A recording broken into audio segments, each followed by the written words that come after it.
I think it could pass the House. I don't think it'll get through the Senate.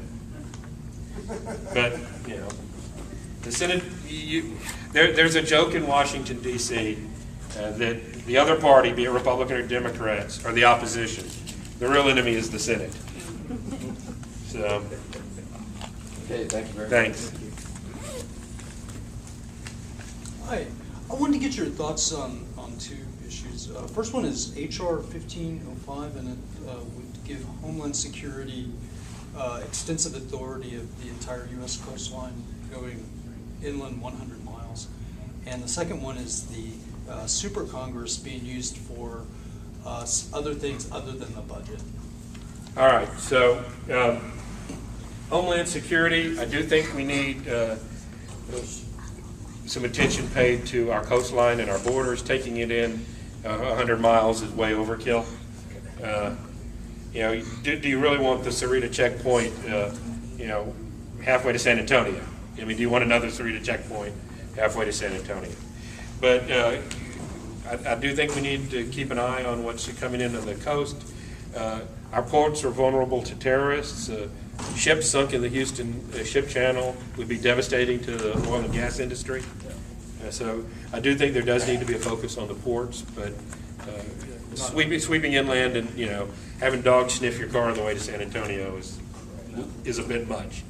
I assume you're talking about the joint committee between the House and the Senate that's going to negotiate the budget deal. Yeah. They don't have authority to actually do anything but report out legislation for the House and Senate to vote on. I mean, it's just like any other House or Senate committee. There are various joint committees that already exist now. There's a committee on the Library of Congress. There's a joint committee on taxation. There's a joint committee on the economy. So, I mean, this is not unheard of. I mean, they've been around for ages. I think this is another issue I had with the debt ceiling bill. It is another way of advocating our responsibility to make hard decisions.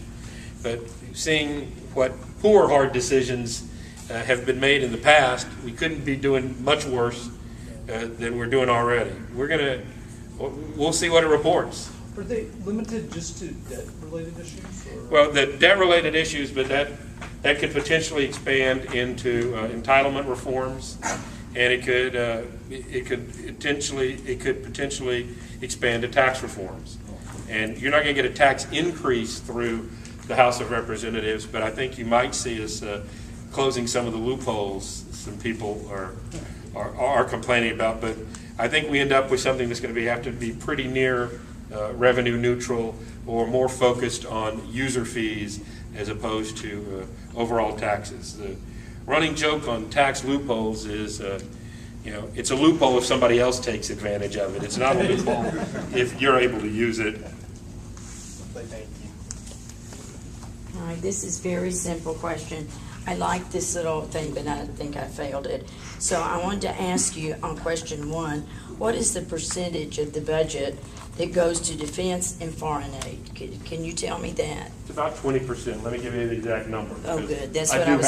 I do have that in writing. Well, I didn't know if you did add it. I'll give you all of them, Geraldine. Oh, well, thank you. All right, 19% defense. Okay. This is what percentage of the federal government? What did it spend the most of in the 2012 budget? This was Obama's proposed budget. This is not the Ryan budget. This is It's Obama. This is Obama's proposed budget. 23% for Medicare, Medicaid, 6% interest on the public debt, Okay. 2% for foreign aid, Okay. 20% for Social Security, 3% for unemployment, 0.4% for earmarks and pork barrel spending, and 4% for welfare, which would typically be means-tested welfare, like you know, WIC and programs like that. Thank you very much. I'll get that later. Okay. Okay, hi, thanks for letting us voice our concerns tonight. And good thing about being last in line, a lot of people addressed what I had. But I was one of those Tea Parties who am very disappointed with your vote. And going through, you're saying, well, I had a problem with that. You had a problem with the super committee. So do I. you had a problem with, not cutting this and that, so do I. So it's almost like we're on the same boat. But let me finish here. On the credit rating deal, the only issue was not just the debt ceiling, it was to get control of the spending. And right now, the plan that you voted on basically doesn't cut spending, it cuts increases to future spending, in my understanding.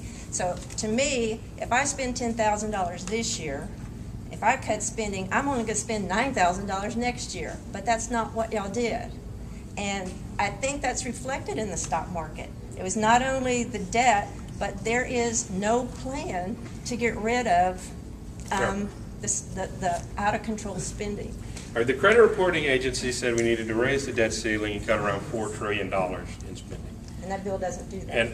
But what the bill doesn't take into account, it makes a stab at it, it comes up to around near 3. If you look over the 10-year period, it comes up to near 3.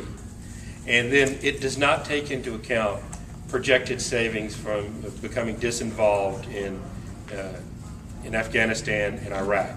The scoring assumes continued surge level activities in wars on 2 fronts.